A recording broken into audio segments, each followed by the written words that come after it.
Breaker, this is me, Acosta, backing off the hammer for an alligator yardstick 009 on dotEXE drive. I think I saw Saving Content's own dead Acosta at the Pickle Park a few miles back.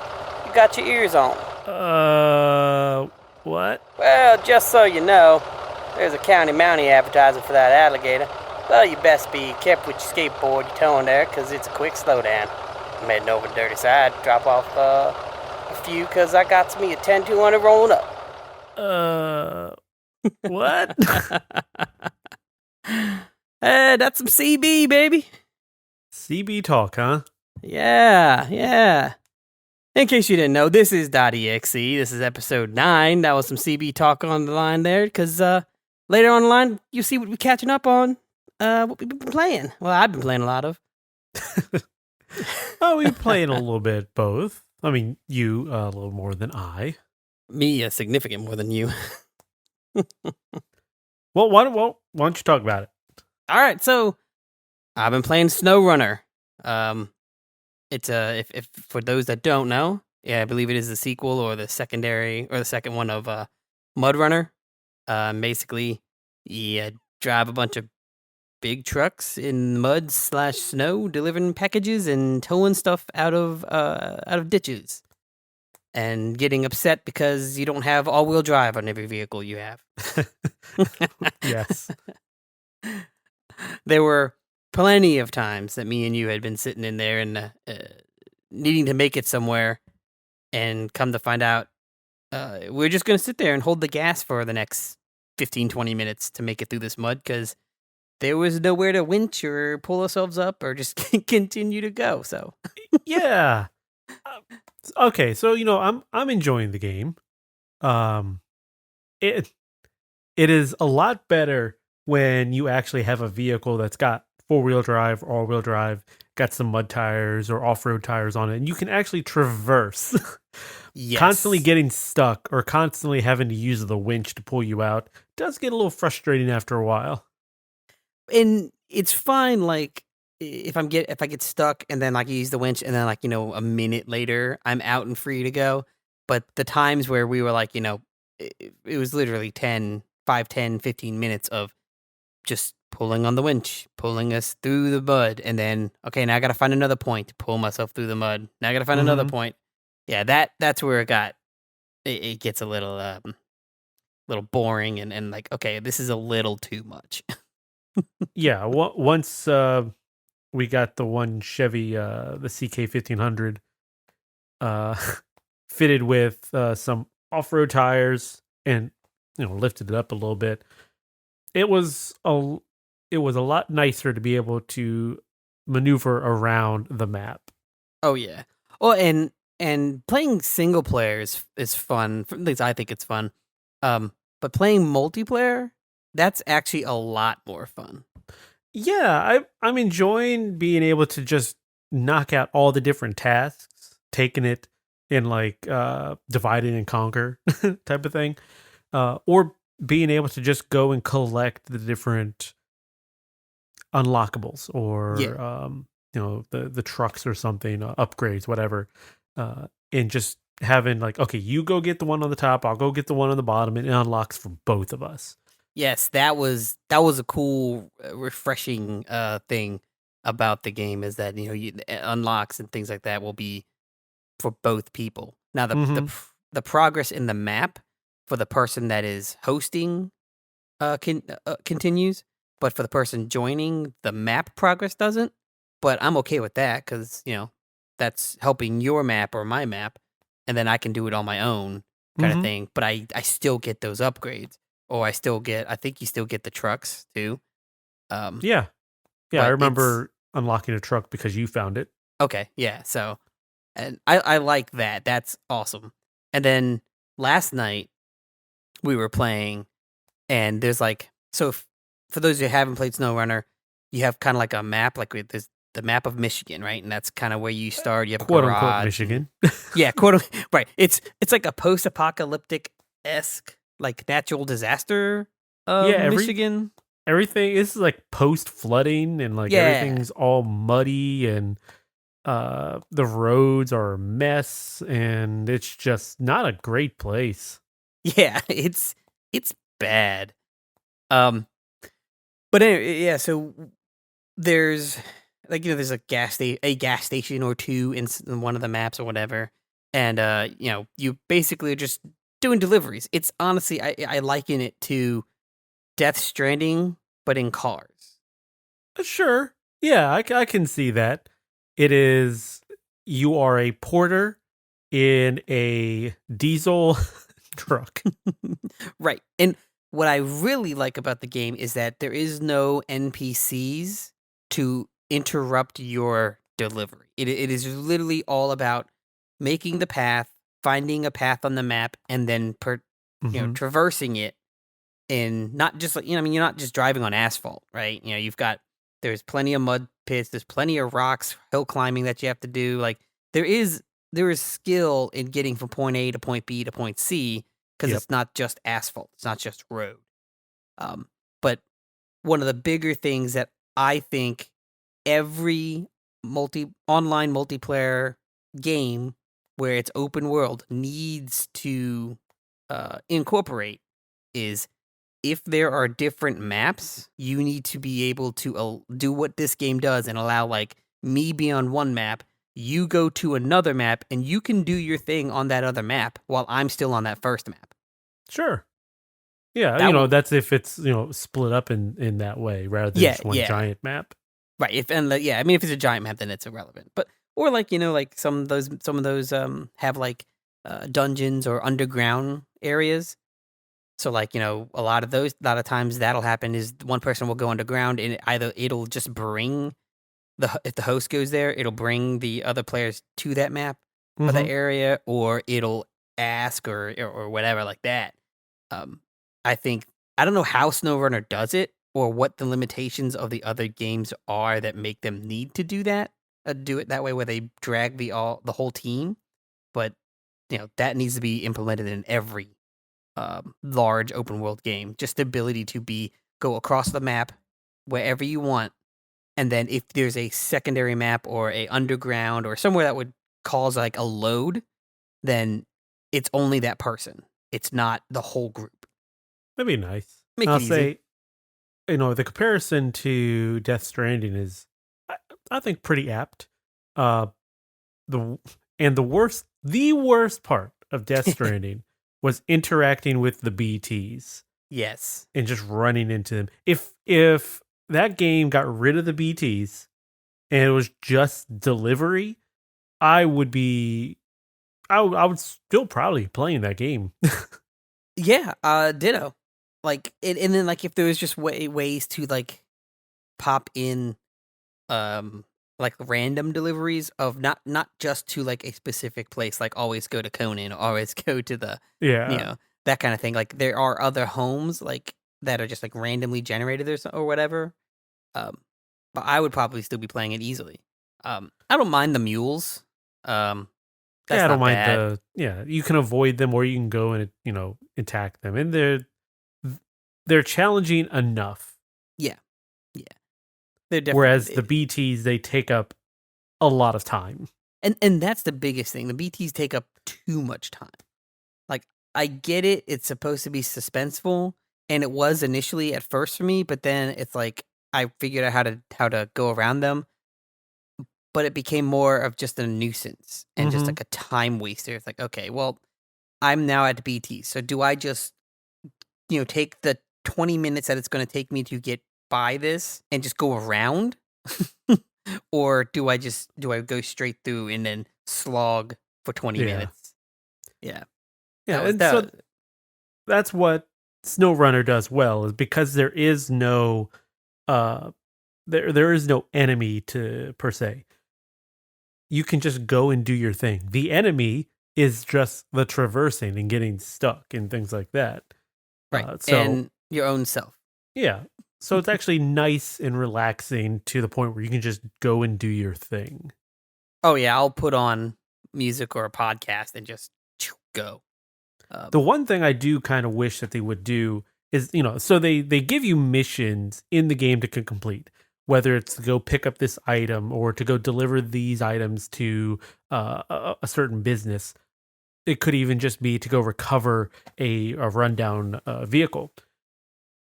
What would be nice is if by doing these different missions, your world actually starts renovating itself. Yes. I mean, there are some spots where it's like, okay, there's a down tree here and it's blocking the road. Go do this thing and it'll unblock the road, create a shortcut. Cool. But what would be nice is if, okay, I'm delivering some concrete somewhere or some asphalt somewhere. By doing that delivery, the roads start to become better. Yeah. Well, and I wonder, I mean, we're still only truly in the beginning parts of the game because it does look like it's a fairly big game. So I wonder if maybe there are more aspects of that. I doubt it though. Um, Yeah, kind of seeing where everything's going with it. I doubt it too. but the game itself looks so I have it on I'm running on my PC. I have it on a Titan XP um graphics card and it looks freaking beautiful. I'm running off the Series X.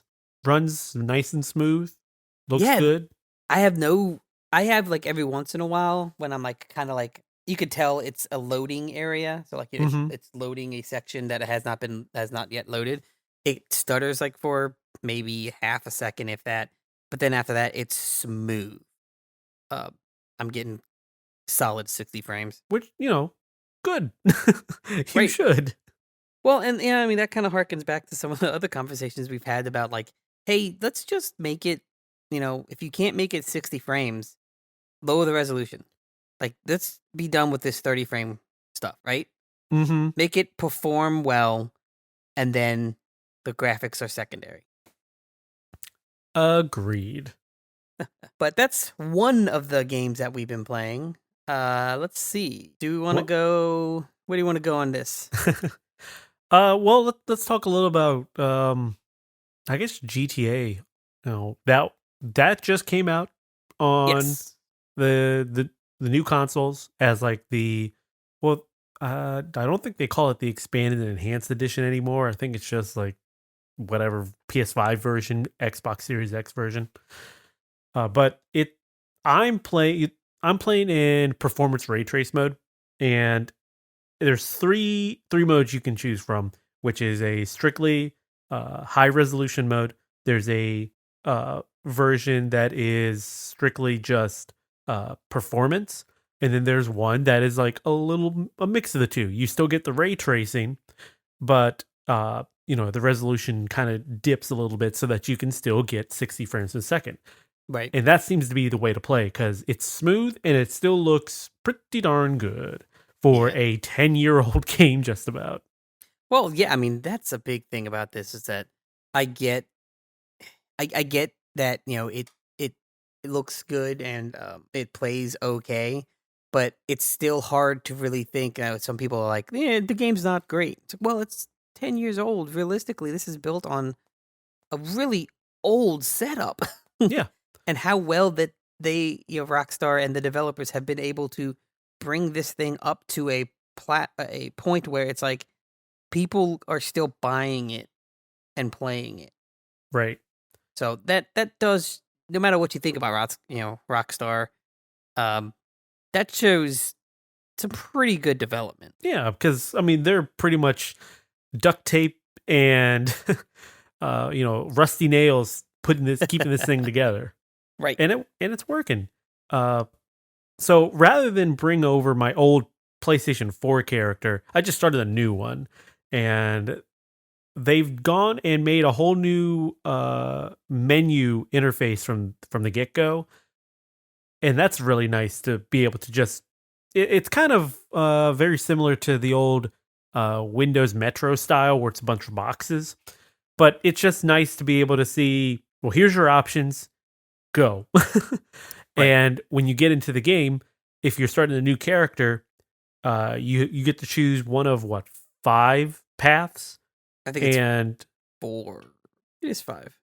it's 4 or 5, and they give you $4 million to start with, and from there you go and pick the career that you want to take part in, uh, like a building that's associated with said career, car so that you can drive around in, and weapons.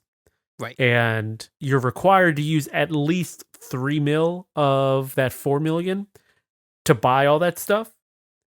And then whatever you have left over is the money you start with in the game. Right. So I went with the CEO branch because I'm familiar with it, and picked up the armored Kuruma so that if someone starts shooting me, I have a chance. Because I am a well, now I think I'm 7, but I'm a level 0 to start. So Right. I picked so I did the same thing. And instead of and I don't even know if you can bring in over your PC into a PS. no, I didn't think no. so. So I just started anew, and I didn't have a previous GTA on the PlayStation. So started new, and I did nightclub owner, and I did the what is it, Terrorbyte? Terabyte. Yeah, Yeah, the big mobile thing. mobile truck thing. Yeah. Because nightclub I've done in the PC version, so I kind of know that, and that we have the controller so that has that ability to control all of your businesses eventually. Well, not all of them, certain ones, but Uh-huh. um, and then I picked the terabyte because didn't have that in the PC, so I wanted to see what that was. Hopefully, it wasn't a waste of money. No, I don't think so. I think it's think of it as like a mobile a command center. Right. Usually you would get that, or the big trailer one for your bunker. But, it's a nice truck to have to be able to just bring it somewhere if you need it. And it's like, again, a mobile command center. So it nice. Yeah. Now the one thing, so playing on PC, I got that for the arcade. I got the controller, Mm-hmm. and the one thing I was hoping that it would do that it didn't do is when you do the missions to steal like supplies, Mm-hmm. if it is like a requirement or like a required vehicle or something, it still puts it near that location. So like the biker or the bunker. Oh, I see. Okay. Yeah. Yep. And So for me, I ended up buying a new clubhouse closer to everything else. yeah, and So that's what I I'm don't have to go all the way up north to yeah, get you to you the talking one about they got for free. for the biker one. Yeah. Yeah, and I don't think you can get a new bunker. Oh, I know you can get a new bunker, but I don't think any of them is like super close. There are 2 that are closer, and I But guess it's the 2 that most people tend to get. gotcha. There's Okay. one over by where the casino's at, and I think there's one on the opposite side of the island. Well, that shows you how much how much time I've invested in figuring that out. Yeah. But I still need to make money. That's the thing is making money in that game is hard if you're not doing the Kaio heist, Mm-hmm. and we And haven't been able to. well, yeah, because you need a sub to do the Kaio heist, and that's like 2 million, 1.5 mil or something like that. something Yeah. like that. Yeah. So, you got to earn money to be able to go buy that to have it, and then earn big money again. Right. What's interesting though is there are some changes to the new gen version where like the payout is a little bit better for some of the clubhouse stuff, hmm and they haven't brought that over into like the PC version. I wonder And you if would that's because of hacking. A lot of people that modding, they're like, well, if they want money, they can mod it. oh, I don't think it well because it, it, for Rockstar, I don't think that's a reason. For them, it's probably more like, hey, all the new features are on the new consoles. You should buy the new Mm. version and start playing over there. Or do what I did and get it for free I mean, because it's yeah. currently free. Now, my wonder is, it does say trial. So I don't know if that means it's free for that amount of time and then you have to buy it after. No, I believe they did say that it's free on PlayStation as, it is a free copy. Okay. It's just Um, it's one of those things that says trial it's and worded weird, yeah. skeptic about corporations. Right. I don't blame you. Yeah, they're not my friend. They're nobody's friend. But yeah, it's just kind of odd that they wouldn't bring over some of those. It's simple. Well, I wouldn't say it's simple, but it's like a patch for the PC to fix that type of stuff. Whereas adding some of the different ray tracing or some of the different graphical options may be a little bit more of an update to implement on the PC. But you would think, okay, well, here's the new gen version. You're going to upgrade the PC for the new gen also, and then you advertise people to go buy that. But it's because, it's just an update, and those guys over there on the PC will just get it, and they're not having to pay any extra money. So Rockstar probably not paying attention to that and be like, Right. oh, we want to make money. Yeah. But the other thing I've been playing more of, other than more GTA, is Gran Turismo. Except the other day when it was down. I'm thinking nobody was playing it. Because we were actually on a Discord call, and I was waiting for something, so I decided to load up Gran Turismo, do a couple races while we waited. Yep. And the servers were down. Oh, okay, cool. But that's fine. I'll just play single player. I don't need to have my records, stored. I was sitting there for about 5 minutes watching the thing just load and load. So I just gave up. Other people were saying that if you sat there long enough, it would eventually get into the game. But it was a severely pared down experience because a lot of things are tied to internet connections in that game. And they use the excuse that it's for integrity of the times, like for online or for like hot laps and things like that. Which, one, I already don't know how to go and look at world rankings off of like the times.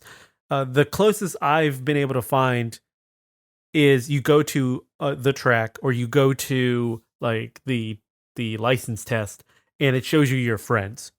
Right. Great. Okay, show me my friends. That's exactly what I want. Why does it matter if they have a unreasonably fast time?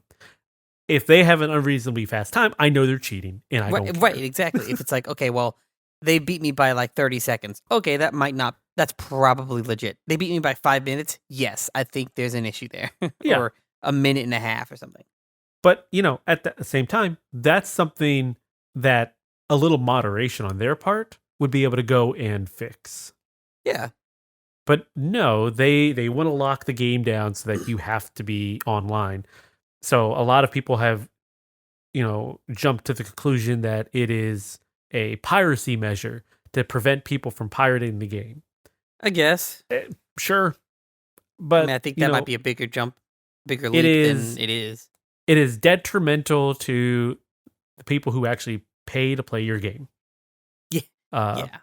So before it went down, one of the bugs that update, that patch had supposedly fixed was the dirt races and the license test.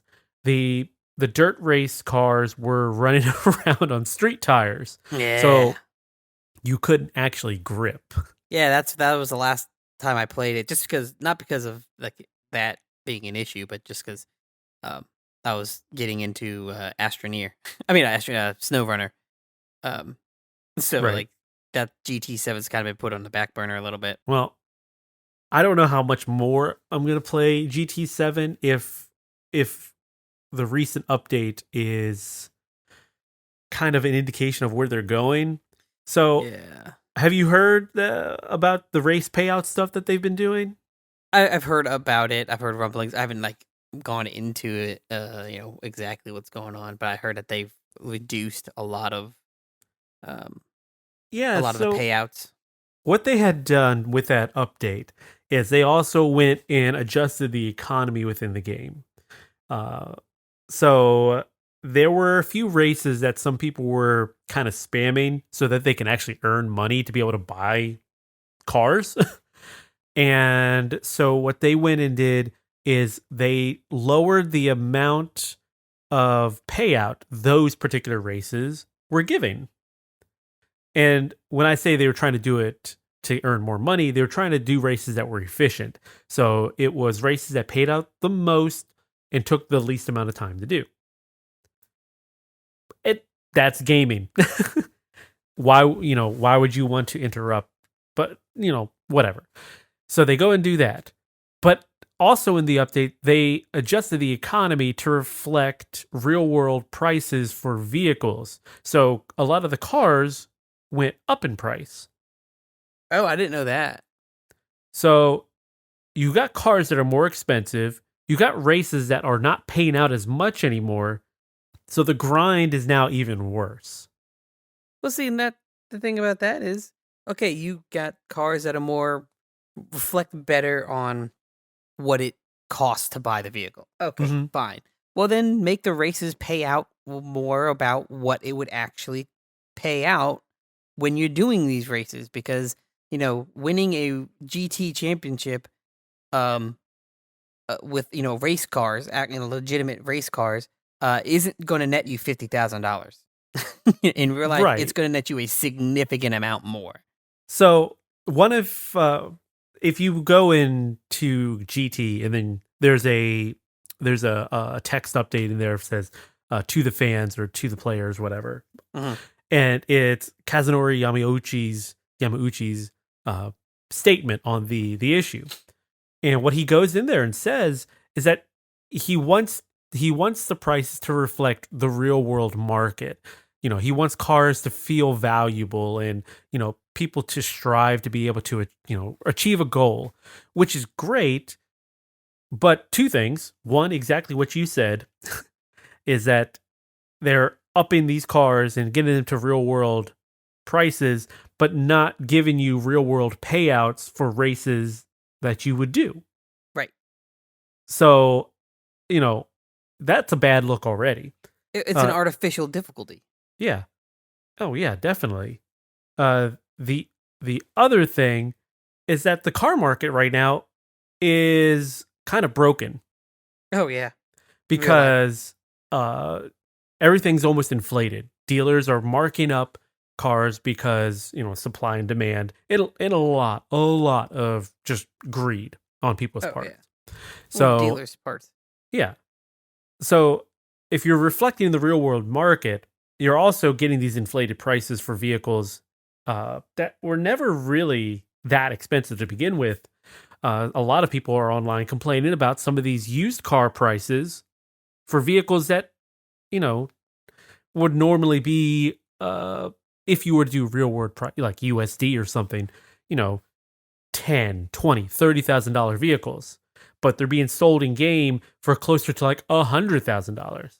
So when you start taking a step back and looking at it, a lot of people are starting to see, oh, what did they do differently this time around that is causing all these different changes? Because one, you also can't sell your vehicles to earn money anymore. The one thing that they've changed is that you can go in there and you can buy points. You can buy money. Credits, right. For the game. You can buy credits, yes. So, what is the point A to point B conclusion that most people are going to draw up? What is the driving factor? Microtransaction. Right. You're doing this so that you can force people to buy money, buy microtransactions, because the grind is too long or too hard.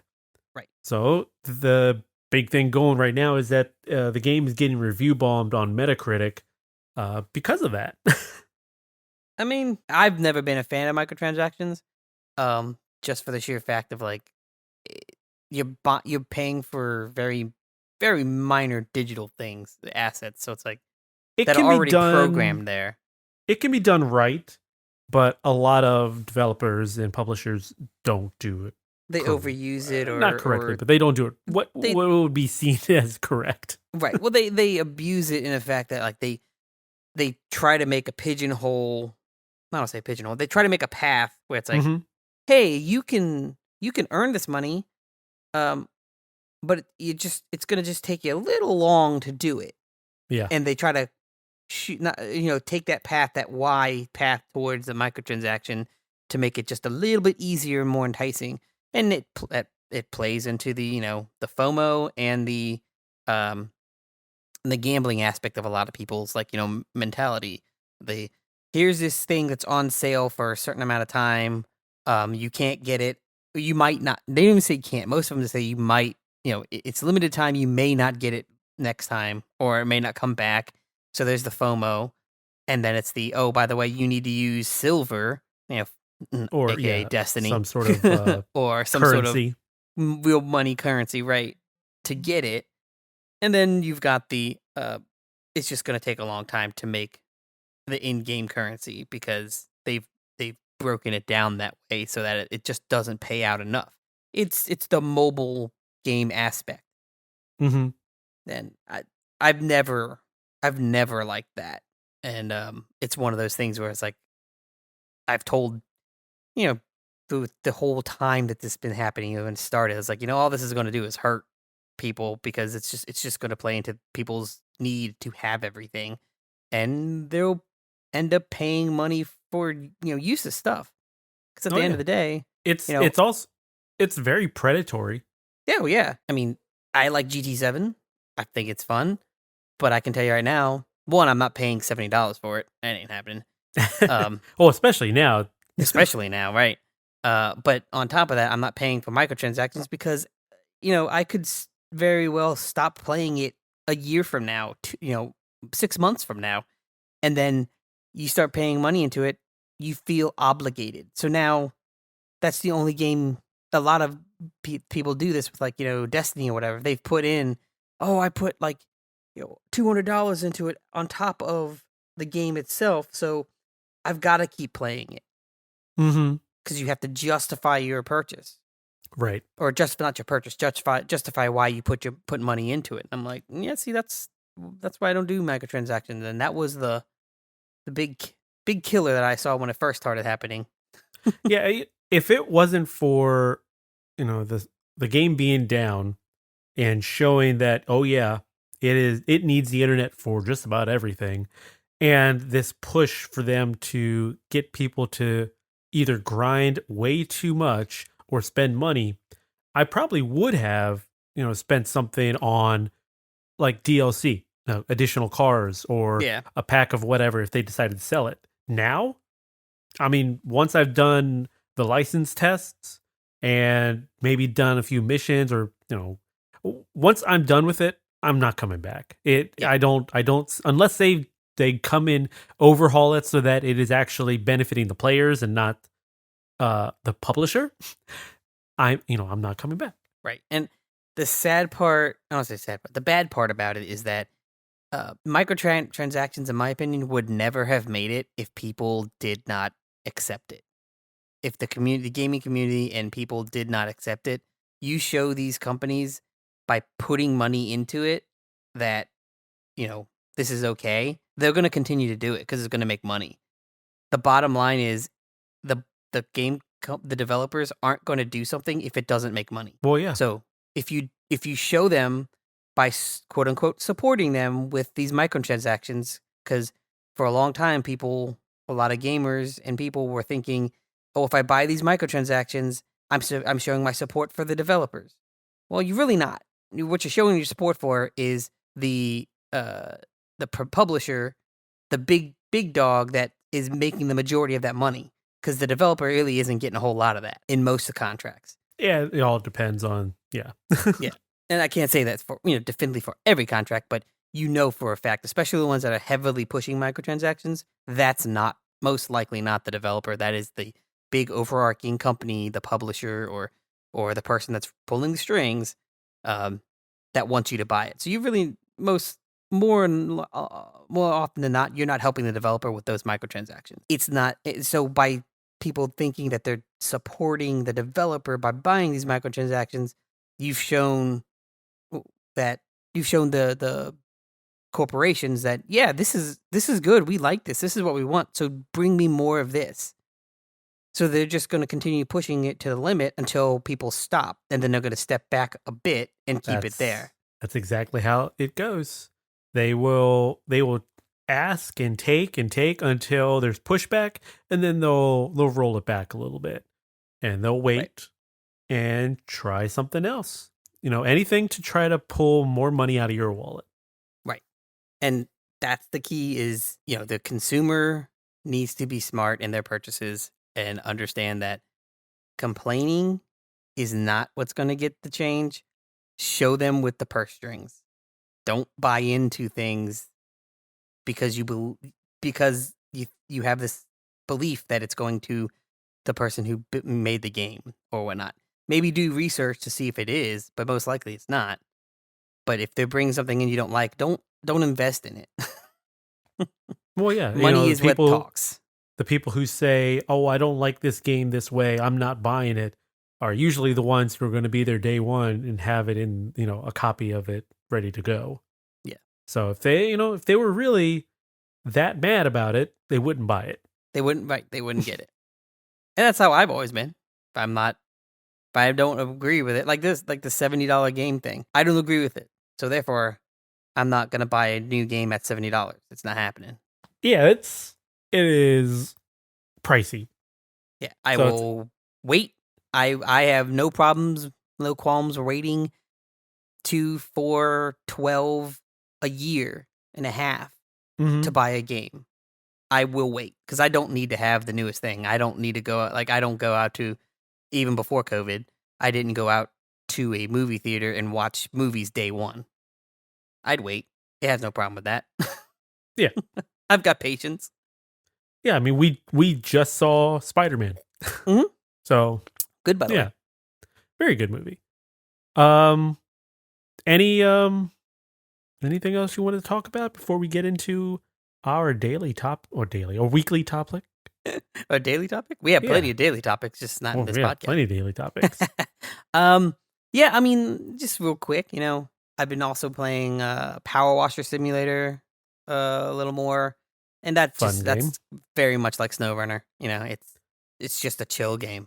Yeah, I can sit and clean, chill, clean, put on a podcast, put on some music, and relax. Right. Astroneer. We played a little bit of Astroneer together. Yeah, it's a fun time. Yeah, it's a fun game. If you don't know Astroneer, and it's fairly old. I mean, not super old, but it's what, 2018, 2019? I don't remember. I remember seeing, quote unquote, Let's Plays of it way back in 2012, 2015, somewhere around there. I know that was like a long beta. time. Yeah, I know that was beta, but I thought, well, maybe I could be wrong. Maybe. I mean, the game has changed a lot since then. Yeah. And so it's fun. It's your space dude or space people, and you basically kind of like Minecraft-ish on a planet. Yeah, right? It's one of those survival crafting games. Yeah. There aren't really any enemies to speak of, but there are some dangers in the environment. Right. That's the kind of, again, that goes along with like Snowrunner or Death Stranding. As long as you don't give me an enemy that's just going to come in and screw up my building or my town or whatever, my work, or hinder me from going from point A to point B, I'm gold. Once you do that, that's when I go, okay, look, I've got enough stress in my life. Yeah, I can be doing other things. Exactly. I don't need to be stressed out playing a video game. Yeah, so I mean, playing something like Minecraft, they have the mobs, but I'm usually playing on peaceful mode anyway. Well, and like the mobs, I mean, that's one of those, like, it's an easy way to avoid, make your base house, bunker, whatever, underground, and just, work through the night inside. Like, yeah, it's doable and they're avoidable. Death Stranding, it not really, because it's not based on a time. It's not based on just rainfall or whatever. It's locations, like specific locations, and not like little ones. Like there's huge swaths. It's a huge swath, and the way the geometry and the level is designed is to funnel you into it. Right. So sometimes you just can't avoid it. Yeah. And when a game does that, it's very frustrating because you can't do what you want to do. Right. And I get it to a point for, it's that like there's that need to be stress or climactic and like, there has to be something that's driving you. I get like the story aspect of that, like in a book or in a movie, but with a video game, you don't really need that stress to progress you. Like you No. kind of can do that on your own. Yeah, But so it, it's just nice to be able to sit back and chill yeah, yeah, and just kind of play. and play. Um, and speaking of that, also I've been playing more Pokemon Fire Red.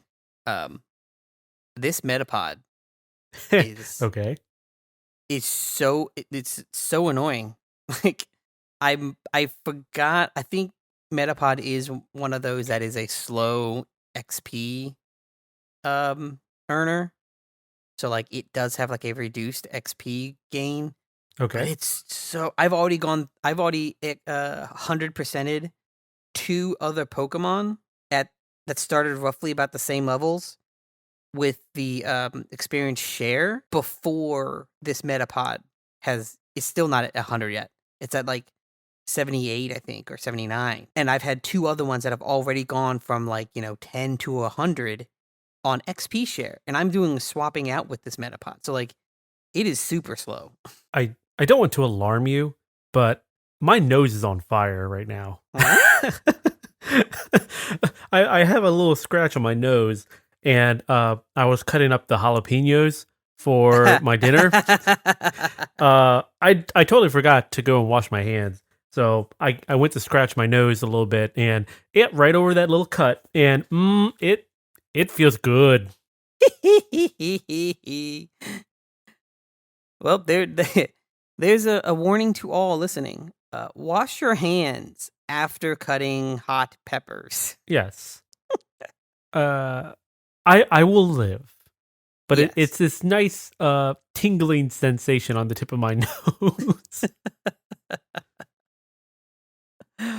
Well, speaking of burning nose, how's that And- woodpecker? Okay, so the woodpecker, for I was gonna come in today saying the woodpecker, he is gone. There was nothing waking me up at 5 to 6 in the morning anymore. My alarm would go off, and I'm up, and it's quiet. Huh?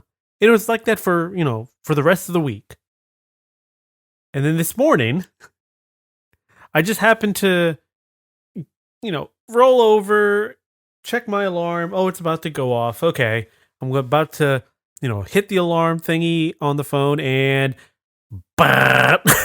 Oh no, he came back. Why did he So leave? I don't know where he's at on that tree, but he's close enough that I can hear it, and it sounds like he's right outside the window. But I guess we'll come to an update in another week's time to see if he's back. Well, just like the woodpecker, banging on that tree and trying to get them buggies. Mm-hmm. We've got the show topic talking about banging on that internet requirement on all titles to make sure you're valid, to make sure that the game isn't copyrighted, to make sure that they can force microtransactions. What is this need? You are quite reaching for a segue here. Oh yeah, 100%. You are Mr. Fantastic sticking his arm out trying to reach for this segue. I mean, the perfect segue would have been the complaining about Gran Turismo, but you went into that too early.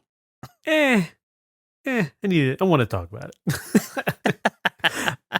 Okay, so yeah, the topic today is it's more of a not so much question as it is just a topic itself. It is please, developers, just stop forcing internet requirements for single player titles. Or single player sections. Yes. Like, I get it. You need it, obviously, for multiplayer. But you don't need it for single player story based things. It is strictly there just to be annoying and for anti-piracy measures. There's no good excuse for it. Right.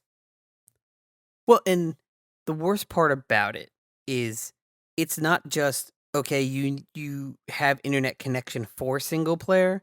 It is literally some of these games are forcing internet requirements or you can't play it. Like Yeah, that was the whole thing about the um the Xbox Xbox One. One and like why people didn't want that. And the thing is, Xbox got hit hard with that, right? A lot of people complained about it and then it kind of rolled back a little bit. But because Sony never stated that was a thing, it just slid on by silently in Sony. Because Well, there's plenty of required internet needed for that console. oh yeah, and that was definitely later on. You find out more about a title or a feature that requires you be online. Xbox almost wasn't a thing after that because they went so hard into this always online thing and this strict DRM type of stuff. Right. And that was what was it, like the console needed to talk to the internet every 24 hours or something was the initial thing? It was every 48, I think. 48 hours. The console had to talk and be online. Otherwise, your games would not play. Right. Even if you had physical discs. Yeah. Even if you had physical discs. Correct. There was so I was at the point of I'm not supporting this. I'm not going to buy it. So until they decided to actually change everything about it, I didn't have one. Mm-hmm. And they backtrack before the release. So, I did eventually get one. But the problem with all of that, the word of mouth was already spreading. So they already had bad PR from it. And you go and look at any interviews or any podcasts talking about this type of issue. The one thing that everybody keeps bringing up is that when you would say, hey, what do you think about the Xbox, as a purchase? The one item that always comes up is, oh, isn't that the console that you have to have online for? Yep. Or that's the one where you can't trade games with. Right. Or you can't play used games. And that hurt them. That hurt them a lot. Because even by the time they got to the Xbox One X and the S, where those were competent consoles for that generation, it still lingered. Yeah, that stuff still lingered. And they didn't sell as well. New console generation, the X and S, they're doing very well in the States, obviously. Across the sea is a different story. They've never been good across the seas. Yeah. Not because of any difference in console. It's literally just the perception of people. Yeah, it's perception, because the console itself is pretty darn good. I mean, let's be real. Almost every console, like I'm a PS4, a PlayStation fanboy. I love Sony, but to just be real, they're the same thing. I mean, barring like minor differences, like the PlayStation's, the PS5's, controller, or how well the Xbox does save game resuming or Game Pass. Minor differences. The different storage capabilities of both consoles. Right, yeah, exactly. There's differences in storage capabilities or the speeds of things. Like, okay, those are granular things. Overall, these are nothing but more or less more expensive, more optimized computers that do the same thing. And they look very good. yeah, exactly. So like you're one way or the other, that's fine. But, it's all about people's perception. There really is not a console that is better than the other, barring the Switch. The Switch sucks. Anyway. The Switch is very good at what it does. Oh, it used to be. It's not trying to compete as being a graphic powerhouse. Nintendo stopped doing that since the GameCube. Yeah. And that's because they got hurt with the GameCube.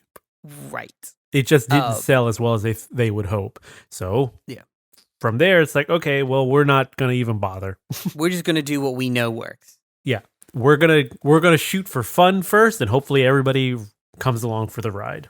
Well, I've more recently I've seen it more be we're gonna shoot for nostalgia first, and then fun, and hopefully everyone comes for the Uh, ride. Nostalgia on their part with the their old games and everything. That's a touchy subject because sometimes it feels like they don't care, and other times it feels like they want a nickel and dime. Yeah, but I think that's kind of similar with a lot of game companies. It's Yeah. just they're corporations, right? They're not your friends. I've said that plenty of times. Right. They're there for your money. It's a business transaction, which is still honestly all But I that's see the internet requirement is. yeah, that's part of it too, is that, they can control, well, I won't say the narrative, but if you kind of get where I'm going with it, they're in control. So if they don't want you to play that game anymore, let's just take a hypothetical situation. In 5 years, 6 years, when maybe there's an update to GT and there's a GT8 on the PS5. Let's say they do 2 this console generation. If they don't change the online requirements, they could effectively say, well, we don't want you to play GT7 anymore because we have the new game out. We're shutting down the server and you can now play GT8. Right. Well, it could very well, and I've seen this since the advent of digital purchasing of games, right? My biggest complaint about that was I no longer own a physical copy, so I can't play it on, multiple consoles as long as I have the disc. Which, yes, obviously there's ways around it. I get it, but then there's requirements of downloading and updating your putting your profile on other consoles and all that jazz. When previously we came from an age where I had a physical cartridge, I just shoved it into the console of Right. someone else's house and we played. Or like a PC, same thing, right?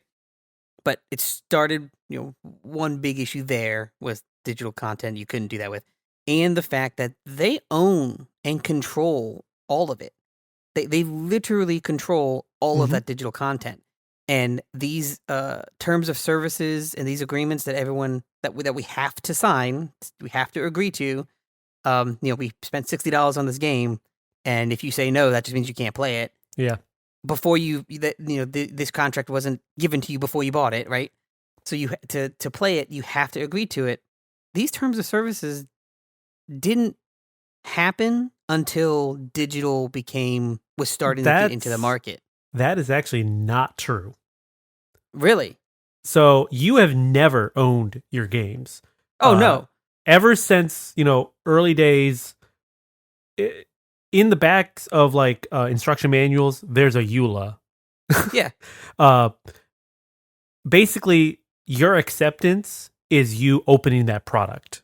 So that stuff, you are technically just leasing the game, but you purchased the way to play it. Right. And because you actually physically held an item, it made people feel okay because it's theirs. That is theirs. That piece of right there is theirs. So even if something were to happen with the company tomorrow, you could still play that game. Yes. In the company's eyes, that's just a piece of plastic. Right, but what you're paying for on their end is the lease to be able to play their video game. So in this modern age, to them, it's no different. It's just a different delivery method. Rather than a piece of plastic, it's going through the internet. It's still the exact same thing.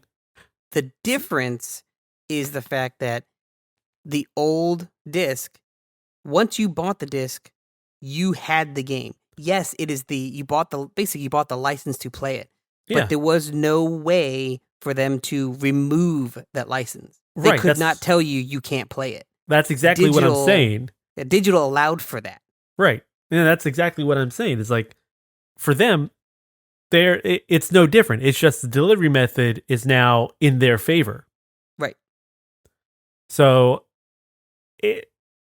but the verbiage of the good. new terms of services is what I was talking about. That yes, you always had a ULA, but you had terms of services, which then the company dictated what you could and couldn't do. And oh, by the way, if we don't want you to play it, we don't have to let you have that ability to play it. This is because it's ours. And it's funny because it's not even like the proper person saying it's theirs. It's not the designer. It's not the person who actually created it. It's the bigger company that's paying those people to make it for them. Yeah, it's the publisher. It's the person who is actually paying the money to get that video game out into storefronts.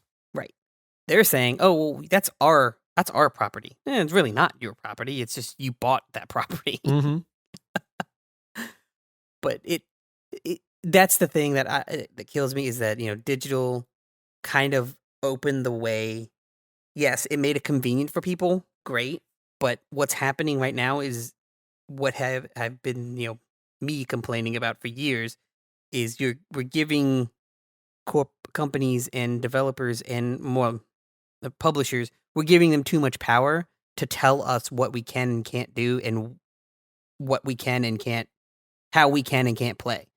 Because we're allowing digital where you have to have internet connectivity, and it's being put into single player titles where they now can control that and tell you, hey, there's an update. If you like to play it this way, we don't care. We can change that. Yeah, they can change it on a whim. Right. And you can't sit there and be like, oh, I'm not going to update my game because it's very possible that it won't play unless it updates. Right. Unless especially if hits the internet. Yeah. Yep.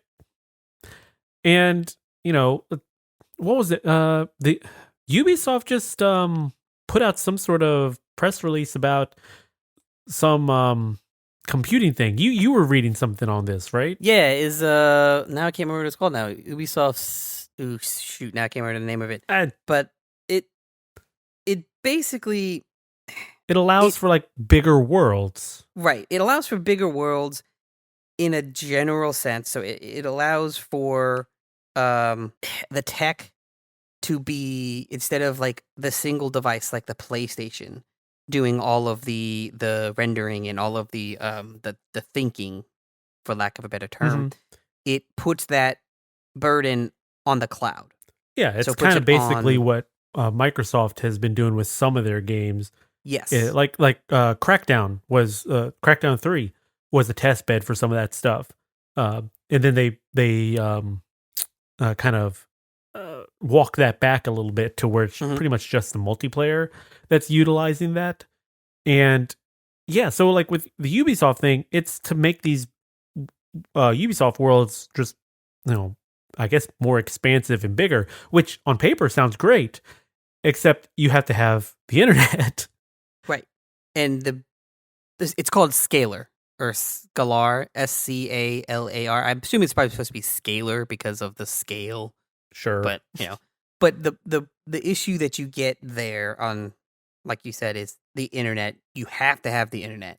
Now it's not only just saying you have to have the internet, like to pop in the game, to play the game, you need to talk to the internet and needs to talk every so many whatever. Now it is the requirement for you to even see anything and for the game to actually just play. You have to have the internet because it's no longer being rendered on your device. It's being rendered in the cloud. And very much information is being sent back. Right. And there's the relay that's required. So you think, gaming, or people think gaming already takes up too much bandwidth. Can you imagine what this is going to do? Yeah. I mean, this is basically Stadia, right? Well, kind of, yeah. And so, going along with that, constantly always online sort of thing, one argument that you hear people who are in support of, utilizing this tech for more things is that, well, everybody's got internet.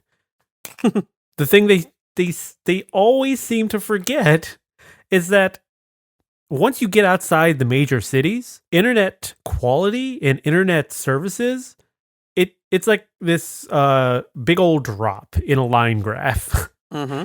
uh, there are people out in the Midwest who would probably love to play some of these newer games. Let's say they would love to play Gran Turismo, and their internet connection blows, or they don't have one because it's so expensive for very little. Yep. There's And someone that's that not even, lives. and that's not even going into like data caps. Yep. There's someone that lives that I know that, I mean, literally 20 minutes away, if that, right? Mm-hmm. On a slow day, and I get 1 gig down.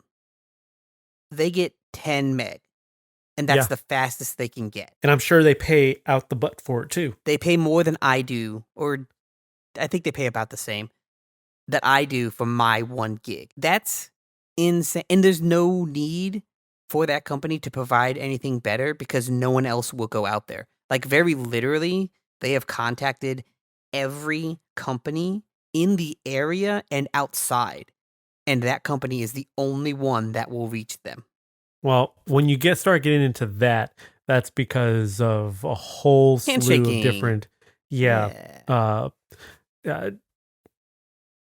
cable is a market. beast. I mean, it's a racket. Yeah. Yeah. So, when you're starting to force these internet requirements, there's just way too many outliers that make it near impossible for some people to actually sit and enjoy a game. Right. I mean, honestly, if you want to start forcing these internet requirements, then I think the ESRB or just a group of developers and publishers need to step forward and force, things like a mandatory minimum internet speed. Right? If Sure. you're going to do this, how can you reliably say that every person in America could possibly own this title if it needs the internet, when you can't guarantee that every person in America can even get internet, let alone the speeds that you need? We're one step away from someone repeating the same line that Don Matrick did way back when the Xbox One was revealed. And what was it? Keeley had asked him, so what is your plan for those who don't have, a good internet connection? And his response was, well, we have a great console in the Xbox 360 for those who don't have the internet. And if you do, you can get the Xbox One. And Keeley was like, so your solution is for them to stay with the old stuff? It's ridiculous. It was ridiculous back then. It's ridiculous now. Right. We have not, no matter what people would like to think, we have not progressed enough in the technologies of internet, grid power, like electrical grid power, and infrastructure to do any of this that we're trying to do. Internet requirements, being able to Zoom all the time, and electric vehicles. We're not there yet. The specifically the United States is not ready for these things to put a burden on these infrastructures. I mean, can you even really call the cable internet an infrastructure when it's so fractured into sections of, like, basically mobs? Yeah, like, we own this area, you don't come in our area. You don't come in our area, we won't go in your area. Right. I mean, that's a mob. That's a mob mentality. There are gangs. There are sections of the U.S. where there is competition, and you can look, and it's a healthy area for their internet services. Typically, when it's just a cable provider, and they can use that as an excuse of, oh, we're not the only internet provider. No, you're the only cable provider, but we're not the only internet provider. You can get DSL, you can get satellite. It's like, not comparable. Right. They're making it sound like internet and cable are one and the same. We're not a monopoly because we're, this company provides the same thing we do. Well, not really. Yeah. I mean, that was shown a few years ago when a few states had gotten, or towns, not states, towns had gotten sued or levied class action or citations from like Xfinity and companies like this because they had their own internet and they said, you can't do that. Mm-hmm. What do you mean you can't do that? It's our city. I think Houston was one of them, wasn't it? I don't know the specific cities. I know there was one in like a northern Midwest area that I can't remember what city it was, but I know that what happened. And that happened, that's why Google Fiber got, from what I remember, that's why Google Fiber's like momentum kind of waned a little bit because big, Xfinity, I believe, specifically Xfinity Comcast, was trying to shut them down and be like, no, you can't just come in here. Right. And rather than spend more money to fight that, they're like, well, here's our test markets, and then once they're done, they're done. Exactly. No, granted, I mean, hey, yeah, that's big, big Comcast fighting big Google. What's what's that to the little person, right? But overall, all in all, competition is healthy for a good market. I mean, is. That's why the products that you tend to have the best out of are the ones that have the most competition. Oh yeah. And just to go back to the topic at hand, things aren't going to be better for an online only infrastructure until the infrastructure is there. Mm-hmm. And it's not going to benefit the consumer until there are consumer protections in place. Oh yeah, 100%. I mean, I don't think the consumer has really benefited from really anything tech-wise in the past 15 years, in any significant way. There's a lot of like, hey, what about like, the iPhone and how like, mobile phones have increased. And yeah, that's great. Except there's a lot of people out there that have no idea how their phone works. Mm-hmm. So if it works, it's great. If it doesn't, throw it away. Like, talk about, uh, bad for the environment and just in general, e-waste like is a huge problem. And this is strictly because of, well, not strictly, it's a big thing of, corporations telling you what you want. And like internet requirements is a big thing of that. You want this because we're telling you want this because we're going to force it into your games and we're going to make you feel like you have no other choice. Yeah. And again, it's not going to be beneficial for the consumer. It's going to be beneficial for the company. So either stop doing this online stuff or stop buying the products that do. Right, because that's all the company's really looking at. If you hit their bottom line, if you hit their money, at the end of the day, that's what they care about. Investors are not going to care that you have a great approval rating. Mm-hmm. They're going to say, "Oh, you didn't make more money year over end. You didn't. Last year we made this many billion. This year you didn't grow by 10%. What's wrong?" Right. Oh yeah. Well, that's the way the world works right now. I would hope that it would change, but I think we did a good convo. Oh yeah. Yeah. It feels good. Yeah. So thank you guys and gals for joining us today. If you haven't yet, go and click on the subscribe button. And did you enjoy the conversation? Let us know. Please send your questions, topics, and corrections to .exe at savingcontent.com. We do look at them. Leave us a comment over our Twitter and Facebook pages. Also look at them. Hey, we could talk about, have a question. We'll definitely bring it up, Sure. in a podcast. With the Twitter and Facebook pages, search at Saving Content. If you're looking for additional in-depth gaming discussions, check out the Quick Save podcast. And remember, please visit savingcontent.com. Latest news and reviews. I don't know. I don't have anything listed. I'm not sure if you. Well, so what's coming up, but Scott's got a review out for Shredders, and I believe Evan has a review out for Tunic. I will let you guys read, but one is very good and the other one is okay. So I did not know Evan had one for Tunic. I'll have to take a look at that. So give them a read, and you'll figure out which one's the good one and which one's the okay. And remember, guys, Saving Content is on YouTube too. Our podcast gets put up there along with video previews, reviews, trailers, any kind of original content. Ed still has not found his woodpecker, so we don't have that up there yet. But finally, leave us. You a need rating. to not say it that way. It sounds really, really. The bird, really bad. The woodpecker bird. That's keeping him up. Look. This is a story that is starting through these podcasts. They need to listen, man. They need to be going through. And I do not deny them their stories. The phrasing is really weird. Finally, leave us a review, rating and review. You can do it right in your podcast app, and tell your friends about dotEXE. It'll help us grow, and we would really appreciate it. Thank you all for listening, and remember, the most wasted of days is one without laughter. Good night.